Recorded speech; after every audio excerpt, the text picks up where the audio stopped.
please consider sharing it to your timeline to encourage more people to do so. Anyway, so now I've got all that out of the way, I'm delighted to introduce Joe Manco. Hi, Joe. Hi.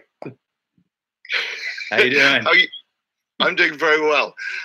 We've just been chattering a little bit before the show, and we were talking about the boxes. You have a number of boxes behind you on your shelves. Yes. So, yeah, now this is that one. So tell us a little bit about these wonderful configuration boxes that you've got there. Well, there's two companies here in America that we make music box or videos for these boxes for. One's the Pyramid Gallery, which is Max Lichter. And then there's Derek Neal from Configuration Boxes. And so far, we've made 3 videos. We did one for the Lament configuration. The skit was called Antiques Across America. It stars the president of the Screenwriters Association here in Dallas, named Richard Houghton. We also edited a web series for him called Yoga Garage on funnyordie.com. And then, but he stars in that video. It's real funny. And then we did the Lost configuration, which was by Anna Lovat, and this is such a cool box. We made our own Cinnabite. It's a music box. Play this Russian tune, and then the static box is from Sherlock Holmes and the Servants of Hell. And I did not know that. I just thought it was a cool red box when I first met them. I didn't know about Sherlock Holmes and the Servants of Hell, and when I read the book, I was floored.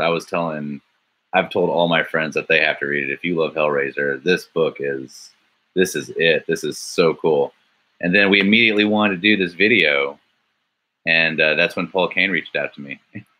After we made the video, he liked it a lot.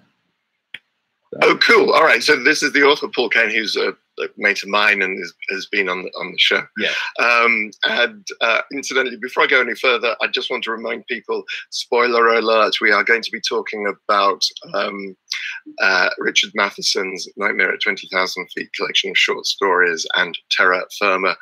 During the show, inevitably, we will, even if not deliberately, will give away spoilers. So I just wanted to let people know about that. Anyway, okay, so Paul Kane reaches out to you. Had you already read his short story, The Torturer?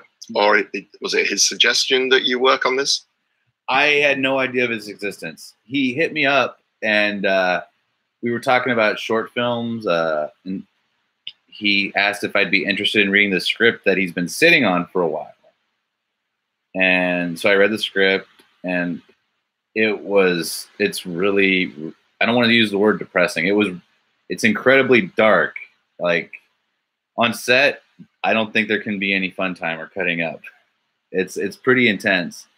And he said he'd been sitting on it for a while, and then he told me it was in the process of being turned into a comic book. And so after reading the script 1,000 times, I felt like I was still not grasping it the way he wanted. So I went out and I got nail biters. Well, I did the Amazon Prime or Amazon Kindle and read nail biters. And man, the book itself, the short story itself is amazing as well. It's a different perspective, I feel like, but I didn't know about it. Oh, that's it. So just to clarify for people, so Nail Biters is the name of the collection of Paul's short stories. It's got the most amazing front cover.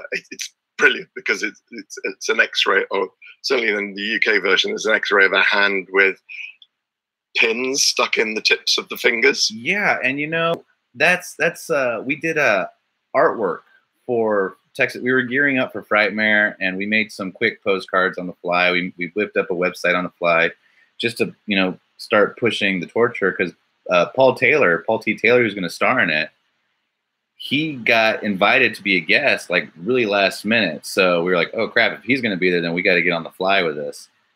And yeah, the cover of Nail Biters, the cover, the artwork we did has nails in the fingers. And that is a big part of the story of the torturer. Oh, okay. Yeah. Right. Okay. All right. That's cool. So had you met Paul T. Taylor before? Yeah. Texas. Before Frightmare, no. Well, wait. Yes, I did. Sorry. we did there was it around September. I want to say Hellraiser was originally released in September in England, but it didn't hit America till so many weeks or months later. Right. And so no one here in America was doing a screening of Hellraiser for the 30th anniversary because, and there was no, what's it called, a CBT file or a CB something file? DCP file. It's a DCP file, which they show movies on. Digital cinema package. That's right. And there's no DCP file of Hellraiser. And we were trying to find the rights to do a 30th anniversary screening at a Studio Movie Grill here in Arlington, Texas. And we were able to, just the rights to show it were just all over the place. You couldn't do Blu-ray, you couldn't do DVD. The only way you could show it and sell tickets is by showing it on celluloid because the rights travel with celluloid. Well, Movie Grill doesn't operate that way. They don't have 35 millimeter projectors.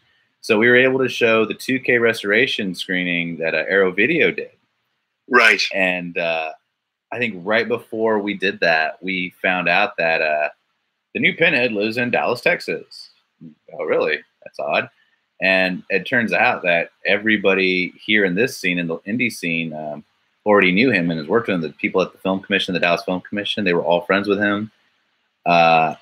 And so I just hit him up and said, hey, do you want to come out and watch Hellraiser with us? And you can, push Hellraiser Judgment, which at the time hadn't been out yet. We didn't know when it was going to get released. And, I bribed him with some free food. And he came out and he had a great time. And we started hanging out. And that's a couple months after that is when Paul Kane sent me the Torturer script. And then I think after we acquired the filming rights, we optioned the script is when we signed off Paul Taylor to play Andy Brooks.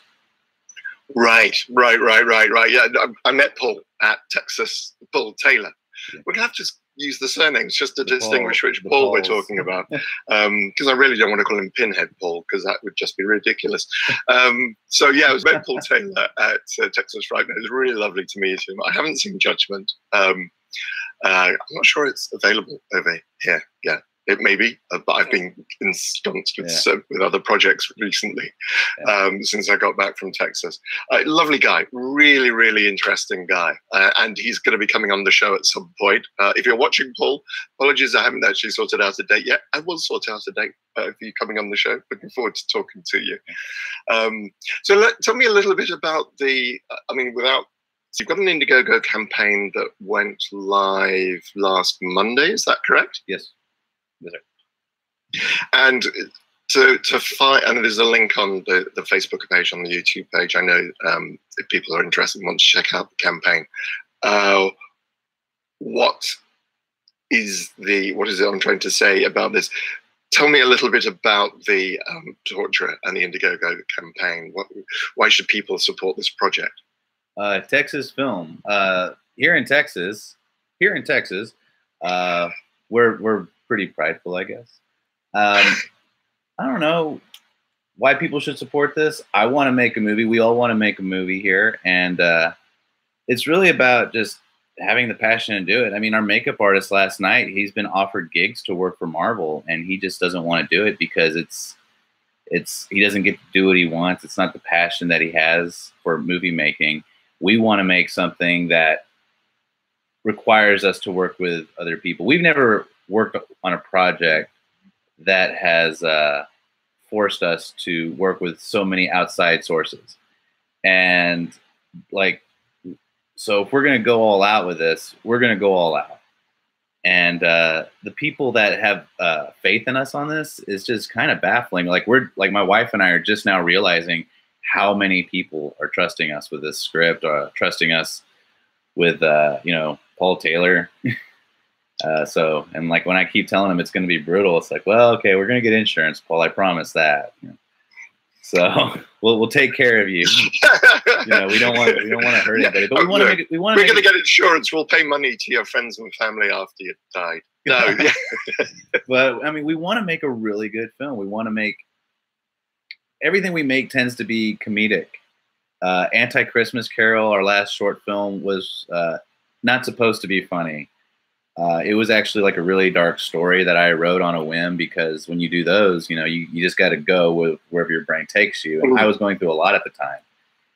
And it has to deal with, narcissistic parents and during the holidays. And it was really depressing. It turned out ended up being pretty funny in the end also. We won 2 awards for that. And then, you know, the one before that, Burnouts, well, that was, I guess, supposed to be funny. We didn't try. We just went. And it turns out it's probably one of the most hilarious things we've ever made.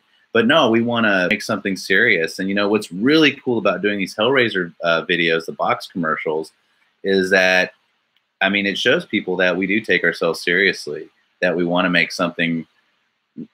We have a vision. We know what we want to make. We want to play with lights. We want to play with blood and gore effects. And we want to make some beautiful frickin' art and show it to everybody. And I think The Torturer, it's really bizarre how much of an opportunity that this one script gives us. It is in a completely black room. They're in an abyss, essentially, the way it's described. And when you're in that kind of scenario, and you're so limited with, I want to say color, but not. I mean, it's going to be in color. You know, there's going to be blood. There's going to be various, you know, gore effects. But to make all that shine, it's a challenge. It's going to be, I mean, we can make it beautiful. It's just the lights that we want to play with, the lenses we want to get. It's, man, I'm excited. I got chills thinking about it. It sounds really exciting. And you're saying we, and by that, I guess you mean Little Spark Films, which is your company? Yeah. I mean, I'm always the one doing the talking. If not me, my wife's doing the talking in person with other people. But no, it's a group of us. I mean, we have a burlesque troupe that we work with called Deadly Sins Burlesque and Sideshow. There's Miglio, who's our IT guy, and he does a lot of producing for us. There's Bart, who's our grip and gaffer. My wife, she does primarily the editing. I do a lot of the writing and directing. And then there's a band that we work with called Manifestive, the Heartbox, who they helped us make this box video. And Eve, she made her own vibraphone. We're essentially an insane amount of creators. But our friends in Manifestive were in this video, and Eve, she's an artist herself, and she turned herself into her own Cinnabite that she created. And you know, it's funny. It's a duo wife band, and they're both morticians, and that's how they met. And they play some amazing music, and they built their own instruments, and they're their own story. It's phenomenal. But you know, they help us out a lot too. So Little Spark Films isn't just my wife and I; it's all of us. Right. So right. And how long have you been working? You know, how long has Little Spark Films been around? I want to say we're going on 5 years now. 5 years strong. We've done a lot of music videos. We've done a lot of 48-hour film races.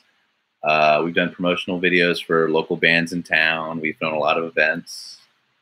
It's weird like some of the people that hit us up that want to work with us. It's pretty cool. Like people you wouldn't expect. So it sounds as if there's a really strong filmmaking community in Dallas. Oh yeah. Yeah, there was. I mean, because we used to be in my wife and I used to be in a rock and roll band called Aristoscat. And we were pitched, someone was selling, because I used to go to film school, and I was always interested in making music videos for our band, but I just didn't know where to begin. I was focusing on recording the music. It was easier to do than making a film, in my opinion, at the time. Now it's the other way around. And the music videos that these guys sold us, I love the quality of the picture, but I hated the way they were edited. I hated it so much. And so my distaste for that editor inspired us to put my film school knowledge to work, and we started making our own music videos. And now, yeah, people all over town are having us make their music videos. So that's cool. Okay, yeah. Cool. So yeah, I think I don't want to talk about the story of torture, and people can check out the video. You were saying actually that you reshot your pitch video. Is that right? Yeah, we reshot it. The camera work that was done on it, because I wasn't supposed to be in it. I'm never in anything. And the guy that we had that was going to be in it, he's so funny. He's so cool. He's got a handlebar mustache with a big bow tie. He looks like a used car salesman. His hair's all crazy, like a mad scientist. He's just the coolest guy. And he's also like really into skateboarding. And he's great friends with Paul T. Taylor. And so he was going to be in the video and help us, sell this. Just, a lot of last minute stuff came up. He couldn't do it. So, the first time we did a crash course. I mean, I was like, even though I wrote the campaign video script, I didn't know my own dialogue. So I was there. I was learning my lines. I was also like remapping out everything, who's going to be doing what. And so we shot it the next day. And I did not like how I did anything. I think, we were all kind of just, the drastic change in elements affected the shoot a lot. So, we all agreed in the end, let's just go back and reshoot it. We got to reshoot this. I mean, we're taking ourselves this seriously, and it's better to reshoot it than release, something that none of us are happy with. And right. So that's what we did. And oh man, so much better for it. So you were mentioning earlier on a makeup artist. So you're already having meetings about the project. Yeah. Well, the makeup artist that we met with last night, his name is Matthew Ash, and he the last film that he worked on that I know of is called Circus of the Dead. I mean, he's worked on a lot of stuff, but Circus of the Dead, which Billy Pond was at Texas Frightmare Weekend. I don't know if you got to walk by their booth or anything. I honestly, Texas was just so full on for me. I think I literally on Sunday morning I had a chance. I did have a much chance to walk around before everything kicked off, but not really. Yeah.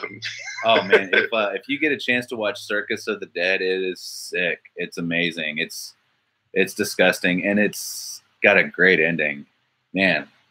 But Matthew, this is a feature film. This is a feature film. It was made in Odessa, Texas, which is up by the Panhandle. It's a tiny nowhere town, and he got to make this feature film. And the main villain, Bill Overcrest, I believe his name is. He's going to be in the new Rob Zombie film, 3 from Hell, or he is in it. Right. So we'll see him when that comes out. But yeah, Matthew Ash worked on Circus of the Dead. He worked on another film called Sacrament, and he was showing us his pictures. Everyone in town recommends him. And he came by last night, and our little girls played with each other while we discussed murder and mayhem inside the kitchen. And we went over the artwork that Paul Kane sent us. Paul Kane, the comic book that he has that they're working on right now. I have some stills or some of the cells, and so we've been kind of using this as inspiration to help guide our work. Who's the artist of the comic book? It's here. It says Ian Simmons. Oh, okay. Yeah, and so I have a bunch of cells from it that he sent me, and it's helping a lot. I'm just with us putting it together and showing people examples of things. And honestly, the fact that the comic book is going to be coming out again and us making this film, I mean, and then Paul Kane pushing it. I mean, all three of us are really helping each other out here. So that's cool. Brilliant. Well, so in other words, yeah, it's very much part of a larger, larger thing, basically. Yeah. That just sounds really exciting. Okay, cool. So the link is on the YouTube video. Check it out. It's on Indiegogo. Is the campaign simply called The Torturer? It's got with Indiegogo, I'm not really savvy about doing these things. So this is your first campaign, is it? This is my second campaign. My first campaign was when we were in a band, was when we were in a our band called Aristascat, and that's where I'm going. And we ran a campaign for our album that we released called Musico Pandemonium. Right. Here we go. So Indiegogo.com/projects/the-torture-film-horror-drama/ oh my gosh, /X/1836392 # there you go. Yeah. So but yeah, I think if you're on Indiegogo and you're just, you don't happen to have the link to hand, you're watching this, you can't access the link, go to Indiegogo, put in the torturer, and you're looking for Joe Manco, Paul T. Taylor. That's the campaign we're talking about. Okay, cool. All right. Well, I wish you luck with that. And it's got, how long is it? You said it's what, a 2-month campaign? Yeah, it's a 2-month campaign. There, I'll just do that. Bam, Indiegogo. I shared it on my Facebook page again for the next time. Yeah, it's a 2-month campaign. And I think that's the maximum Indiegogo allows. And we chose Indiegogo over Kickstarter this time because what was really scary about Kickstarter was that we made it by the skin of our teeth on our campaign. And right. I didn't do the proper research at the time. I was younger. I was just going for it. And if you didn't reach your goal, you got none of the funds to help you make your project. You got nothing. And that freaks me out because I had been, spamming the hell out of people trying to get this thing done. So this time around, I did some more research. We did some more research. I accidentally almost did a GoFundMe, but I was thinking, man, I don't need my bills paid. I want my movie paid for. So that's why we went to Indiegogo. And, even if we don't reach our $10,000 goal, we still get those funds still come to us. They still go to the film. They still help pay for our makeup artists. They help pay for the digital effect that we need. We have 2 digital shots that we're going to have to do on this film. And it's really the only way to make it look good. And so that's why we have, I have a meeting with this animator. So, man, it's fingers crossed on that one. So if we can, just keep hitting our tiers, $3,000 gets us this level of awesome with our prosthetics, with our makeup, with our effects and all that. If we can raise up to this much money, boom, our, animator's paid for. All that work that he has to do is paid for. And it gets even, the film gets even more scary. And, if we hit, this level, we get this actor to play the torture alongside with, Hellraiser Judgment's Paul T. Taylor, and if we make more than our goal, then hell, we get to, send it to various film festivals. So the more money we make, the better the film will look. Yeah. And the more time we get to put into it.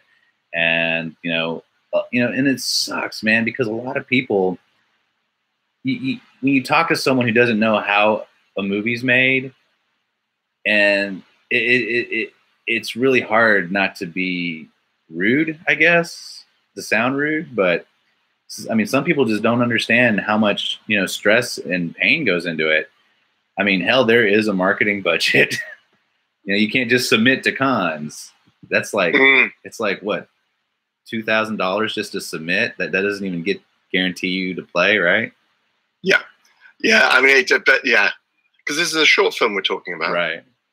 Yeah, but I know. I mean, I'm in the process of submitting short films to festivals at the moment. You just think, I don't have the money. It's as simple as straightforward. We've spent it on some festivals, and then you're just waiting for another lot of money to come in, because you always want to get it into as many festivals as possible. And it just, there are so many festivals, and it really is a hit or miss thing as to whether or not you actually get things done. And the reasons for festivals not accepting things is often nothing to do with the quality of your movie. It's just what else they've got playing in the festival, and whether they can make a program that they think will entertain people. Right. So yeah, it's an expensive business. It really is an expensive business, and that's on top of everything else it takes to, to feed. Because even if people are working for minimum or low wages, you know, you've still got to get them there. You've still got to make sure they're not actually physically out of pocket if at all possible. Oh, yeah. And that just costs, you know, and then there's equipment hire. And as you say, if you've got makeup effects going on, you've got to pay for the materials. You got to pay for food every day. Yeah, yeah. It's an expensive business to get these things up on screen. Oh, yeah. Cool. All right. Well, that sounds really exciting. I'm very excited for the Torturer. Look forward to seeing the finished result. Let's talk about something else. I asked you for a couple of hidden horrors, a book and a film. So we're going to start with the book, and that is this book, and that's called Nightmare at 20,000 Feet. And I'll be amazed if anyone who's watching this show hasn't actually come across this. Although I say this, but of course, unless you were around kind of the end of the last century, you may not have come across the Twilight Zone episode of Nightmare at 20,000 Feet or the Twilight Zone movie, which refeatures the story. Why did you choose this book? I was on a big Richard Matheson kick in the early 2000s, and I really loved I Am Legend. I really hate every visual adaptation I have seen of I Am Legend, except for Night of the Living Dead, which ended up not becoming I Am Legend there in the end. But Nightmare at 20,000 Feet, you know, I was going through it again. And the opening story, which is the title of the book, it's flooring. It's I guess one of the things that I've always been scared about is being buried alive. If there's one thing that has always like made me cringe, it's that. And you know, when you're on a plane, I've only ridden a plane a handful of times in my life, and there's just always this uneasiness about it to me. I couldn't get, and I've never willingly gone out of my way to get on one again. Just if you know. Actually, no, the last time I was on a plane, I was in the 5th grade. Yep.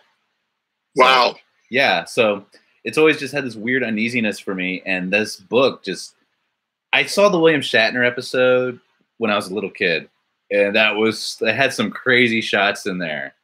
It was insane how, I mean, when did that episode come out? It was before Star Trek. It's interesting.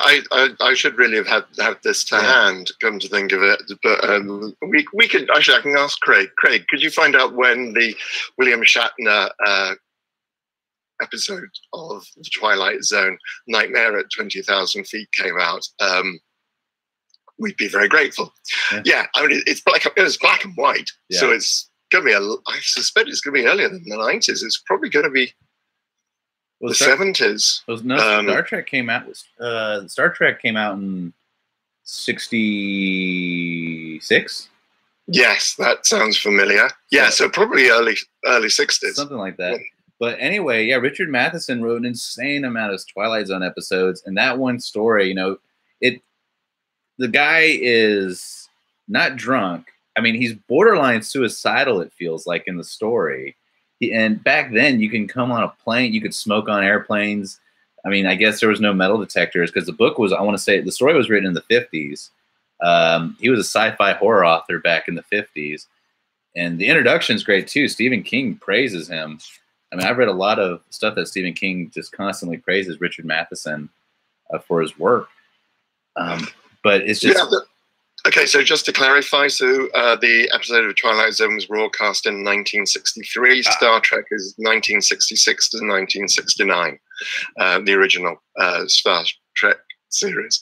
Yeah, I think, and that even in the Twilight Zone movie, you get the idea of him stubbing the cigarette out in the ashtray. You know, this is why you have no smoking signs. Yeah, because you used to be able to smoke on planes. It seems phenomenal now, but then people smoked everywhere in those days. Yeah, you know, that's the thing that can date something to the 50s, 60s, you know, prior to the smoking bans. Right. Is the fact that people wander around. And of course, one of the things, I was watching something the other day, and I thought, what that means is for filmmakers that you lose this wonderful ambience and the light of smoke drifting across people's faces. Right. When we think about film noir, you've often got smoke drifting across the face, which gives it a real quality of light, which you just don't get now because there is no vaping is not the same. No, vaping. No, you don't get the same kick when you vape, Yeah, but I think just visually, vaping is just not the same, really. Vaping's not cool. A completely different feel. It's a wonderful story. I'm so pleased I'm not actually managed to read it all, but it does contain one of my favorite stories, which I knew no idea who'd written it. I just remembered it, and it's called Witch War. Witch spelled W-I-T-C-H, which was kind of the inspiration between one of my short films, Necessary Evils, and more about that in the next few weeks. But yeah, so it's really nice. And I think this is the thing about Matheson. He's anthologized. These stories appear in lots of different anthologies, so it's really interesting to read about it, And the thing is, most of them were written in the 50s and 60s. Yeah. Like, dude, I'm sorry. I didn't realize, when I was younger, I'd always been, kind of, I had always been pulled towards Richard Matheson stories. Like, when I was a real young kid, it was really weird that, I like Star Wars and Indiana Jones, but I also like Somewhere in Time. That was a really sad movie for me, and I still love that movie with Christopher Reeves and Dr. Quinn, Medicine Woman. But that's a Richard Matheson. Story, and it's phenomenal. It's my opinion. Yeah, no, I don't think I've ever seen Somewhere in Time. So it's a tearjerker. Oh, okay, okay. And Craig will be able to tell us the name of the actress, which is just on the tip of my mind, but just somewhere out of reach. She's a Bond girl too. Somewhere in Time. Okay, cool. Yeah, and again, it's very interesting reading the reviews on Amazon when I picked it up, and someone saying, "Don't know why Stephen King is saying this," and one of the reviews is saying, these stories are unoriginal. I'm thinking, well, they were very original in the 50s and 60s when they're being written. It's just that you forget just how old some of these stories are. Yeah. But what I do like about Matheson is he plays to our paranoia, the fear of flying. And one thing I have to say, incidentally, about Nightmare at 20,000 Feet, the William Shatner, the makeup for it is very close to what's described in the book. Yeah. About that. And Craig's telling me that Somewhere in Time is a 1980 American romantic science fiction drama directed by Janon Schwark. It is a film adaptation of 1975 novel Bid Time Return by Richard Matheson, who also wrote the screenplay. The film stars Christopher Reeve, Jane Seymour, and Christopher Plummer. Wow, that's an amazing cast. Yeah, it's a good movie. You should really watch it. Right. I shall add that to the list. Somewhere I like romantic science fiction drama. Okay, that sounds really cool. He plays what I was saying earlier, and Matheson plays to our paranoia, the fear of flying. I'm just reading the short story I'm reading at the moment is not the children. Yes, The Children of Noah, which starts off with a guy being stopped at 3 o'clock in the morning for speeding, and the policeman, rather than just giving him a fine, takes him back to the police station. And I just think it's that whole fear of what happens when you stop. Stopped by the police, and something like that.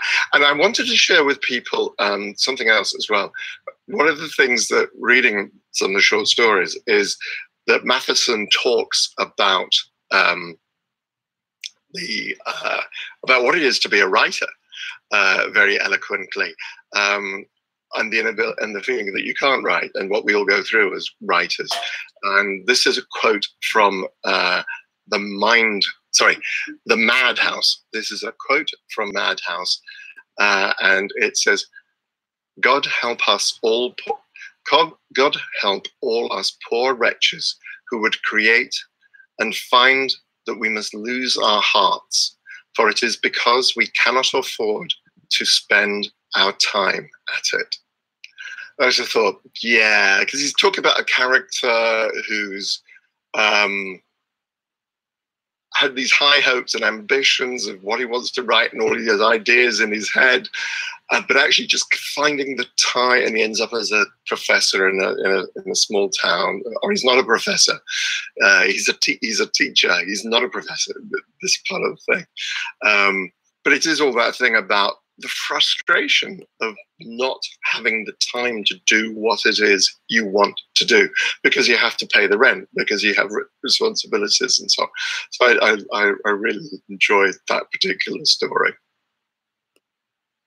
Yeah. So do you have? So we talked about Nightmare at 20,000 Feet. You said you just got the book the other day. Is that right? Oh man, like yeah, I sent it to you, and I'm like, oh, I guess we're gonna be talking about it. So I went ahead and ordered it also. Because I haven't had my copy in a long time. I used to have a bunch of Richard Matheson, and this one, I think, you loan something out and you just never get it back.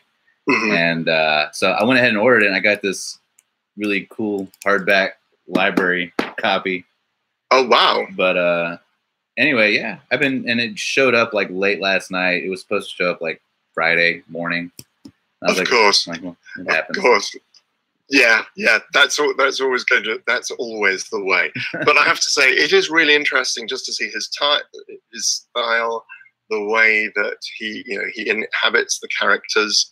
A lot of it is written.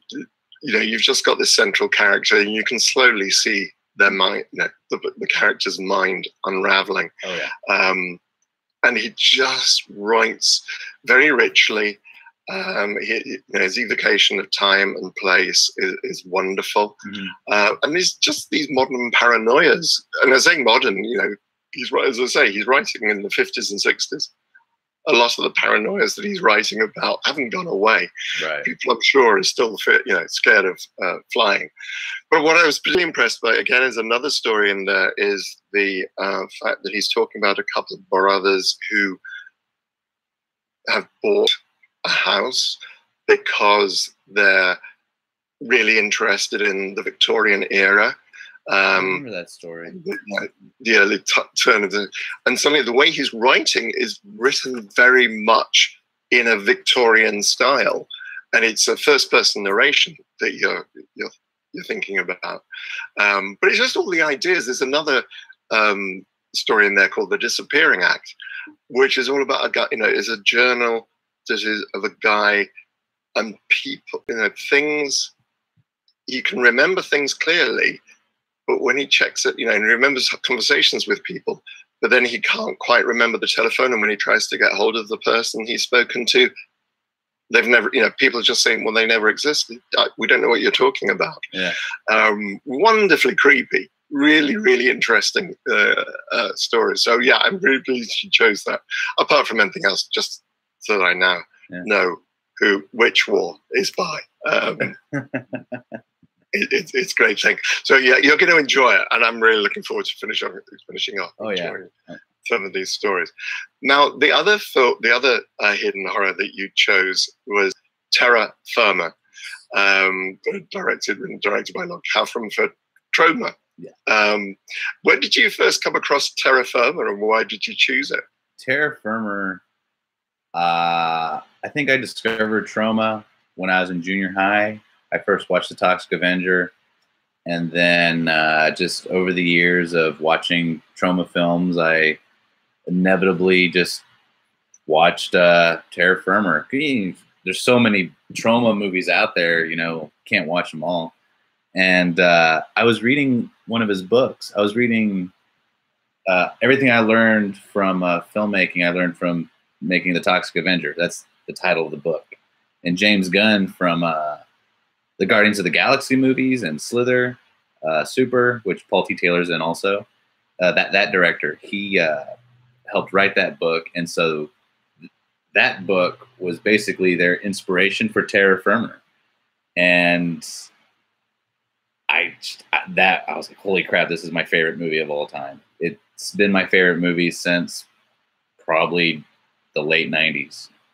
So it's brutal. I love that it's a filmmaking movie. The director's blind and he's a total hack, and he makes 10-cent movies and he wants to blow his brains out. And when you read Lloyd Kaufman's books and then you watch that movie, you really feel, I think, you feel the heart of Troma. You feel, the art that is Troma. And, making a horror film is so much more. It has so much more to it than, basic, I don't want to say basic drama, but, just like, a drama or something. I mean, making any kind of film is. It's a collaborative effort. And Terra Firma really puts an amazing spin on that. Everyone's got their own job. You got to trust that people will do their work, and shit is falling apart. But they're still making their movie, and that's what counts. I hadn't really. I mean, I'd heard of Troma. I'd heard of Toxic Avenger. I'd never, and because to me, it falls into that. There's a start. I think it's aimed at young men who are drunk. In terms of, it's like what you call a late night Friday movie. You get a few beers out and you watch, and it's hilarious. I love it. And I said before, after I watched Toxic Avenger, it's the intelligence that I hadn't expected. And I just thought, okay, it's a whole string of tits and shit gags, and it's not. There is so much more to it. I do love the fact that he does things. He puts in these silly sound effects. Yeah, it's all very slapstick. Yeah. So it's a bit like watching a cartoon at times. But what I also found, from a movie that was made in 1999, his attitude towards gay people is incredibly enlightened. In fact, it's touched upon, his view, he treats everybody in the same way. Have all sorts of people, all the weirdos in the world are welcome here. Yeah. It feels on that set. It's the fact, you just have a gay character, and there's a lovely sequence where the lead actress is, she fails to have sex with the guy that she's after, and of course she looks around, and everybody is making around by her, and then you just see all the couples, and she walks about, and then you pass a couple of gay guys doing, and it's like he doesn't just pass by quickly. He dwells on it. It's like, there's obviously two guys making out. Yeah. I just thought that's extraordinary for that time. Oh man, Lloyd Kaufman. When you read his books, he bitches a lot about blockbuster rental companies and stuff, making films overseas, budgets. Marketing, producers pulling the strings, and then dealing with the MPAA and how they're bitching about over every little thing, and then actors, committing to one thing, and then right when it's time to shoot, they bail on it because they have the upper hand. And it's as an indie filmmaker, we're shooting digitally now, more digitally now than people were back then. In the 90s, it wasn't very long ago. It was only like 20 years ago. But I feel like the same insight, like that insight that he has, still applies today when making a film. And I personally use the Troma rules of, safety to humans, safety to people's property, make a good film. And, it's all about, making the film, enjoying your product, and sharing it with the world. There's a lot that Lloyd has. He does have a very accepting attitude, I guess, just towards, society, towards, what's going on, different cultures and different people. Personally, when I was growing up, I had a father who was not very accepting towards, homosexuals or towards bikers even. He talked shit about anybody he saw. He hated everybody. And I think as I was growing up, I was having that negative mindset and, you know, just being, you know, fascinated with horror films and the different types of people that are always in horror films. And then discovering trauma and then watching all that, it really, I think it helped open my mind to just different diversity, you know?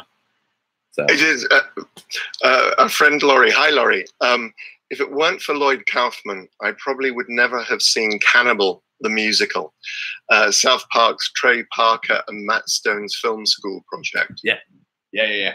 Oh man, if you love musicals, watch Cannibal the musical. Holy smokes, man. That's one of the greatest things ever. There you go. Just watch it. Well, I remember going to see Trey Parker, South Park, the movie, Longer and Uncut, when it first came out with Craig. I remember because we'd seen bits of South Park. We weren't huge fans, and we'd seen this movie and said, well, it sounds kind of okay. This sounds, we'll go and see a funny movie. And I remember sitting in the cinema with Craig, and in front of us there was a row of about, I think they were 14, 15-year-olds, and we'd heard them speaking, and it was fairly clear that they came from what we call a public school, i.e. they were privately educated. Yeah. They come from very, very nice homes, and you could just hear them watching this movie and going, oh, I don't think we're supposed to be laughing. I don't think we should be watching this. I don't think it was that kind of nervous laughter. Oh, what are we? I don't think we're supposed to watch this. So yeah, but I think this is a great thing because, of course, the only other the book of Lloyd Kaufman's I've read, and I think is Make Your Own Damn Movie. Yeah. His advice when people say, think, how do you make movies? Just make your own damn movie. Yeah. But I think he's incredibly encouraging of the truly independent. And at the beginning of the book Rebel Without Robert Rodriguez, A Rebel Without a Crew, he talks about meeting Kaufman, who explained to him why his film, the original El Desperado, would never get distributed. Oh, Maria. Yeah. I've never met, and he's a great mate of mine, Liam, and you just think, he's a really inspiring. I think the 50s and 60s had Roger Corman, a completely different kind of filmmaker, but the same independent spirit. Yeah. And Kaufman is doing it. He's just really championing independent filmmaking and what's involved in actually getting a film from what is now digital in front of people's eyes. Yeah. Oh man, he's working hard, and it took him on our anniversary. Okay, here in town, there's a theater called the Texas Theater, which is when John F. Kennedy was assassinated in Dallas. If you want to go down that rabbit hole of conspiracy, they apprehended Oswald at the Texas Theater, and it's still a grindhouse today. But at that theater, they were showing one of Lloyd Kaufman's new movies, Return to Nukem High, Volume 1. And we went and saw that my wife and I went and saw that on our wedding anniversary. And that was real fun. That was a trip. And, the second part of it is finally on its run this year. But I don't think Kaufman's doing cons. Like, he used to have a lot of friends at the Cannes Film Festival, but I think he's completely finished with them. Like, they screwed him over or something this last go around. But he sells all his movies at the festivals. And so when you watch, you can watch, he has documentaries of what he does when he goes to these big festivals, and he has meetings with people, investors or potential buyers, and he does make sales like this. And he brings his entire cast and crew from these spastastic movies, and they're making total asses out of themselves. You can already imagine. You just watch Terra Firma. You can imagine what they're acting like in front of these people with lots of money, and he still gets the movie sold. Yeah. Okay. I would really like to meet him in the flesh. He sounds like absolutely. You know, the more I watch of his movies, and I think there's a couple of moments. It's like, as I say, I mentioned the fact that he puts in these weird sound effects as if you're watching a cartoon. One of my favorite sequences in Terra Firma is that, you know, the lead and beloved, you know, the two lead characters, the boy and the girl, who are in a diner, having a conversation in a diner, and he starts putting on a laughter track.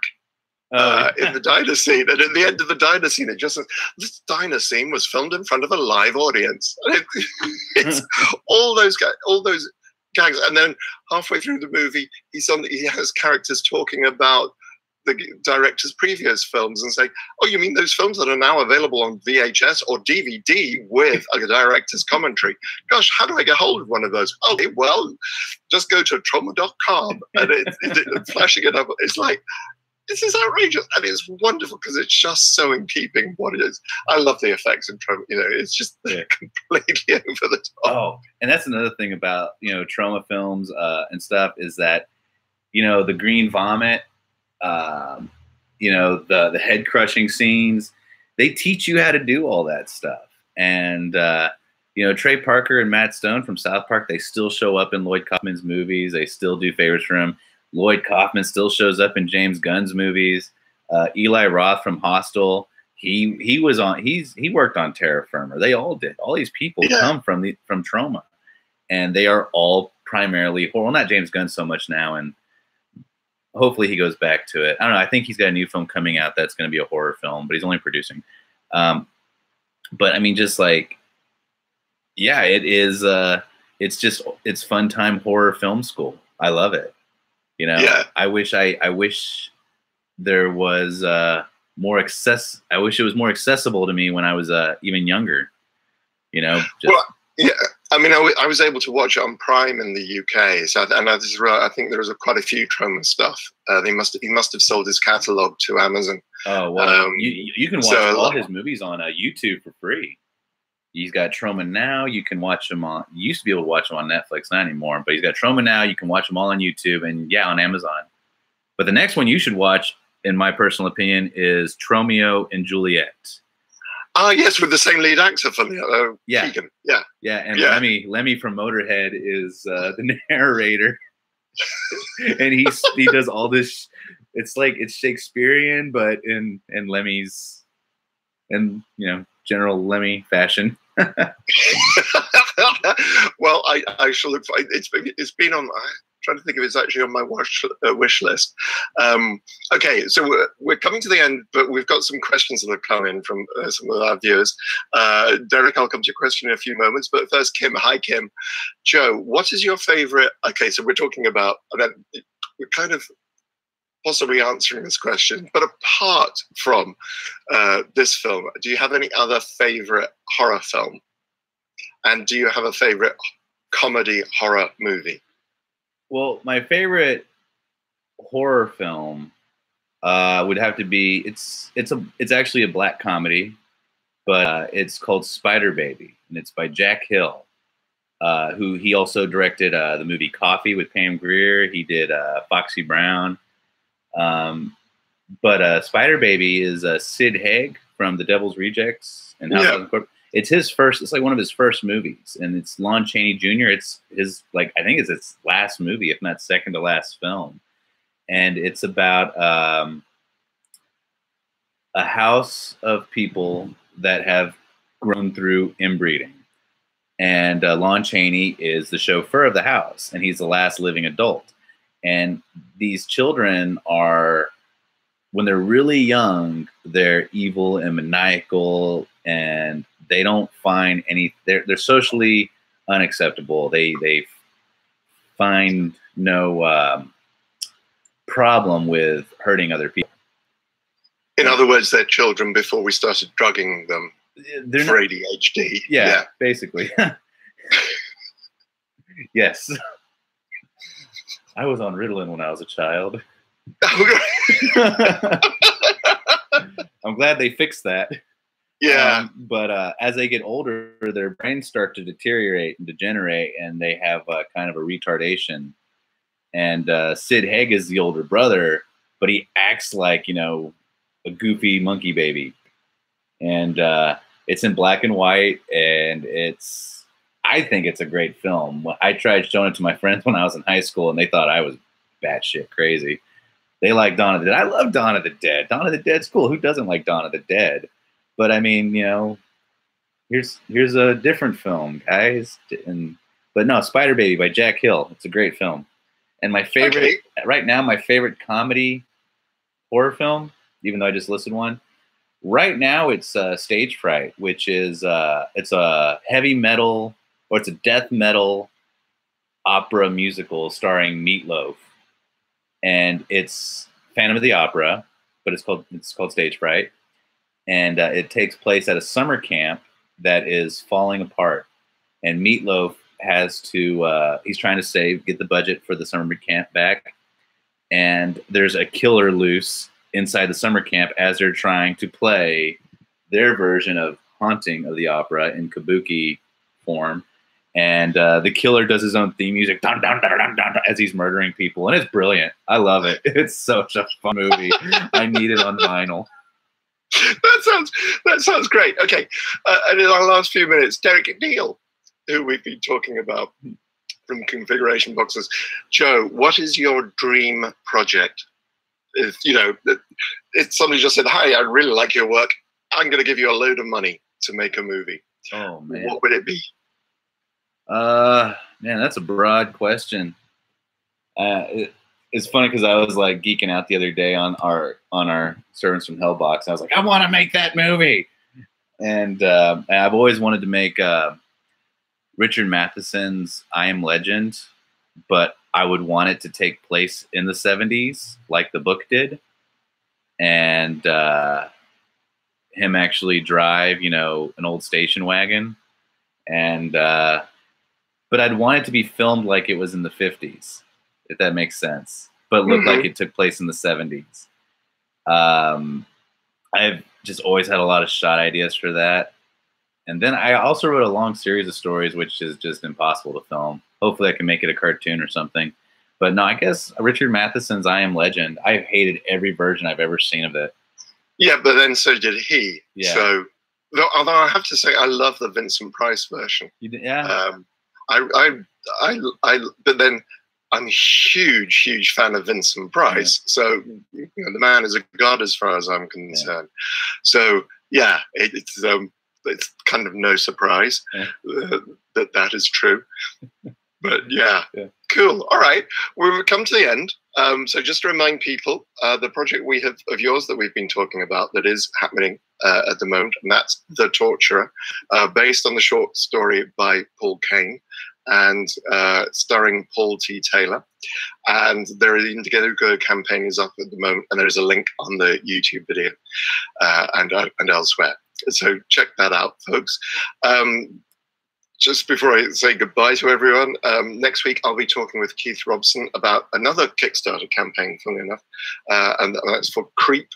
That's for a short story, a short film, and the monster costume that Keith has put together for that is amazing, and they've already shot quite a lot of the footage.